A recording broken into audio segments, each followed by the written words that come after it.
നമ്മുടെ നാടൻ വിഭവമായ പുട്ടും കടലക്കറിയാണ് ഇന്നത്തെ നമ്മുടെ റെസിപ്പി. അപ്പം പുട്ട് തയ്യാറാക്കാനായിട്ട് പുട്ടുപൊടിക്കകത്തോട്ടേക്ക് 1 ടീസ്പൂൺ നെയ്യ് ഒഴിച്ച് കൊടുത്തിട്ടുണ്ട്. ഒരു ആവശ്യമുള്ള ഉപ്പ് കൂടി ചേർത്ത് നന്നായിട്ടൊന്ന് മിക്സ് ചെയ്ത് വയ്ക്കുക.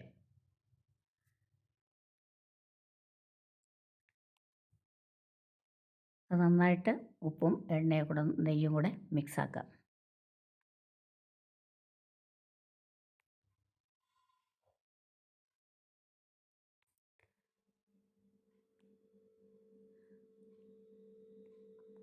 ഇളം ചൂടുവെള്ളം ഒഴിച്ച് ഇത് നന്നായിട്ട് നനച്ചെടുക്കുക. ഒരുപാട് വെള്ളം ഒഴിക്കരുത്, കുറേശ്ശെ ഒഴിച്ച് ഇത് പൊടി നനച്ചെടുക്കാം.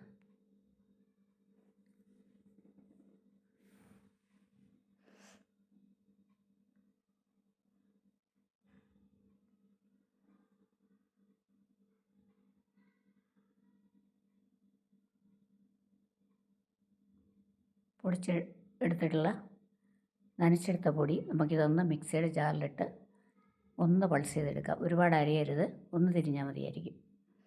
ആ പാകത്തിൽ നിന്ന് അടിച്ചെടുക്കാം. പുട്ടിന് നല്ല മർദ്ദം ഉണ്ടാകും, അതിനാണ് ഇങ്ങനെ ചെയ്യുന്നത്. 2 ട്രിപ്പായിട്ടിത് ഒന്ന് അടിച്ചെടുക്കുന്നുണ്ട്. ഇതെല്ലാം കൂടി നമുക്കൊരു പാത്രത്തിലേക്ക് വെച്ച് ഇനി ഒന്ന് മിക്സ് ചെയ്യണം.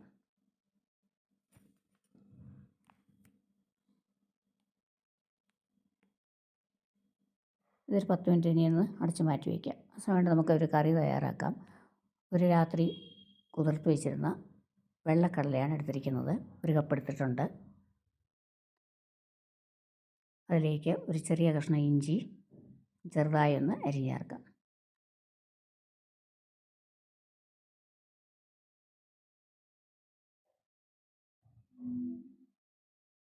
2 കഷ്ണം വെളുത്തുള്ളി, അതും ചെറുതായി ഒന്ന് അരിഞ്ഞ് അതിൻ്റെ കൂടെ ചേർക്കാം.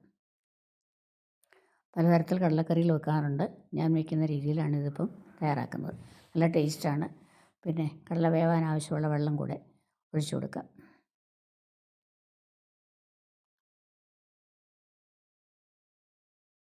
കടലയ്ക്ക് മുകളിലായിട്ട് വെള്ളം നിൽക്കണം. 1 തക്കാളി അരിഞ്ഞ് അതും കൂടെ ഇതിൻ്റെ കൂടെ ചേർക്കാം. എല്ലാം കൂടെ ഒന്നിച്ചങ്ങ് കുക്കറിൽ വയ്ക്കുകയാണ്. നമുക്ക് പെട്ടെന്നപ്പം ജോലി കഴിയുകയും ചെയ്യും.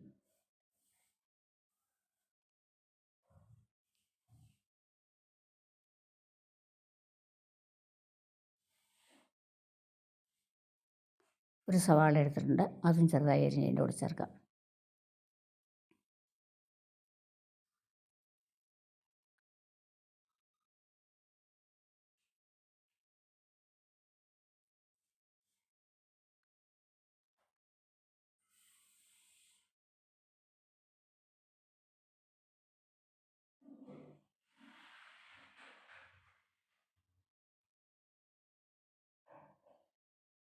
ഇനി അതിലേക്കൊരു പച്ചമുളക് അരിഞ്ഞ് ചേർക്കാം. എരിവ് കൂടുതൽ ആവശ്യമുണ്ടെങ്കിൽ 2-3 പച്ചമുളക് വരെ ചേർക്കാവുന്നതാണ്.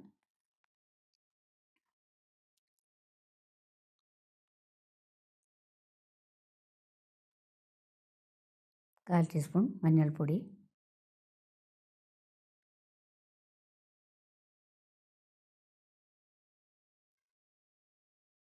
ആവശ്യമുള്ള ഉപ്പ് ചേർത്തു. എല്ലാം ചേർത്ത് അതിന് നമുക്ക് നന്നായിട്ടൊന്ന് വേവിച്ചെടുക്കണം. 2 വിസിൽ ഹൈ ഫ്ലെയിമിലും പിന്നീട് ഒരു 4 വിസിലോളം മീഡിയം ഫ്ലെയിമിൽ വെച്ച് കഴിഞ്ഞാൽ ഇത് നന്നായിട്ട് വെന്ത് കിട്ടും.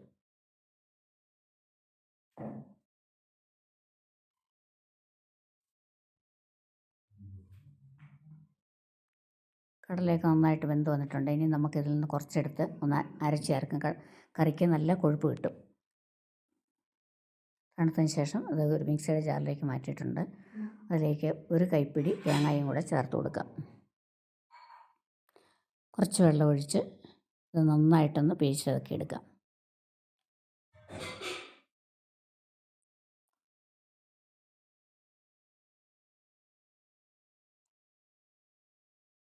അരപ്പ് നമുക്കിതിലേക്ക് ചേർത്ത് കൊടുക്കാം.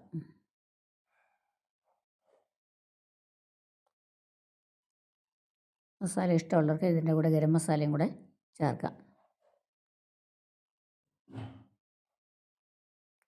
വെള്ളം എത്രമാത്രം ഗ്രേവി ആവശ്യമുണ്ടോ അത്രയും വെള്ളം നമുക്ക് ഇതിനോട് ചേർത്ത് കൊടുക്കാം. പുട്ടിനും കടലയ്ക്കും പുട്ടിനും ഇടിയപ്പത്തിനും ഇഡ്ഡലിക്കും എല്ലാം നല്ല സൂപ്പർ ടേസ്റ്റുള്ള ഒരു കടലക്കറി നമുക്കിതുപോലെ തയ്യാറാക്കാം.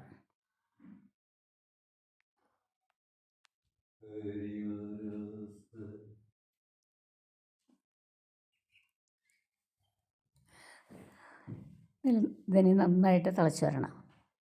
തേങ്ങയും ഇതെല്ലാം ചേർത്ത് നല്ലൊരു മിക്സായി വരുന്നവരെ നമുക്ക് വയ്ക്കുക. അതിലേക്ക് ഒരു 1/2 ടീസ്പൂൺ മല്ലിപ്പൊടി ചേർത്തിട്ടുണ്ട്.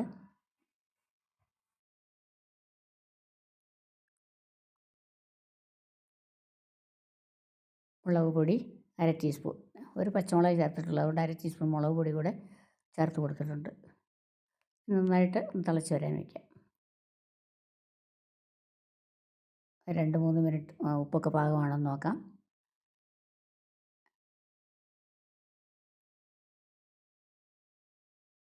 പിന്നെ ടേസ്റ്റൊക്കെ ബാലൻസ് ചെയ്യാനായിട്ട് ഒരു നുള്ള് പഞ്ചസാര കൂടെ ചേർത്തിട്ടുണ്ട്. ഇനി നന്നായിട്ടൊന്ന് തിളച്ച് വരണം.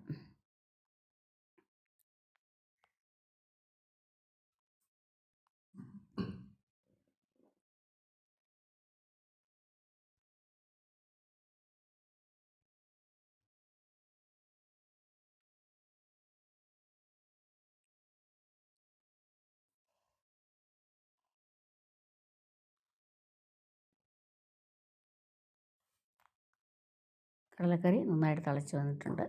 ഉപ്പ് കുറച്ച് കുറവായിരുന്നുണ്ട്, ഞാൻ അല്പം ഉപ്പും കൂടെ അതിലൂടെ ചേർത്ത് കൊടുത്തു. ഇനി അതിലേക്ക് കടുക് വറുക്കാം.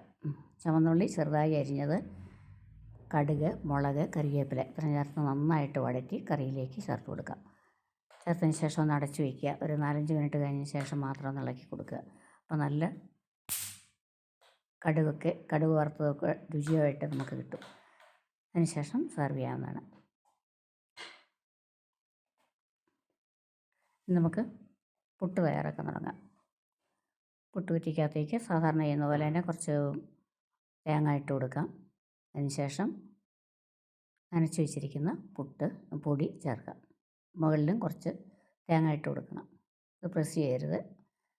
പ്രസ് ചെയ്യാത്ത രീതിയിൽ നമുക്ക് ഇട്ടതിന് ശേഷം തേങ്ങ ഇട്ട് കൊടുക്കാം.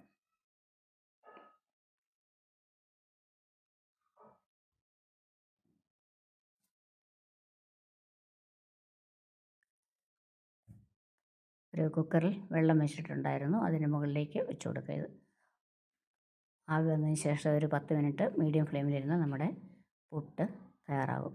അപ്പം അങ്ങനെ വളരെ ഹെൽത്തി ആയിട്ടുള്ള പുട്ടും കടലക്കറിയും നമുക്ക് തയ്യാറാക്കാം. ഇത്രയേ ഉള്ളൂ. വീഡിയോ ഇഷ്ടമായാൽ ലൈക്ക് ചെയ്യുക, ഷെയർ ചെയ്യുക, സബ്സ്ക്രൈബ് ചെയ്യുക. നിങ്ങളുടെ വിലയേറിയ നിർദ്ദേശങ്ങളും അഭിപ്രായങ്ങളും ഒക്കെ കമൻറ്റ് ബോക്സിൽ രേഖപ്പെടുത്തുക. പിന്നെ മറ്റൊരു അടിപൊളി വീഡിയോയുമായി നമുക്ക് വീണ്ടും കാണാം.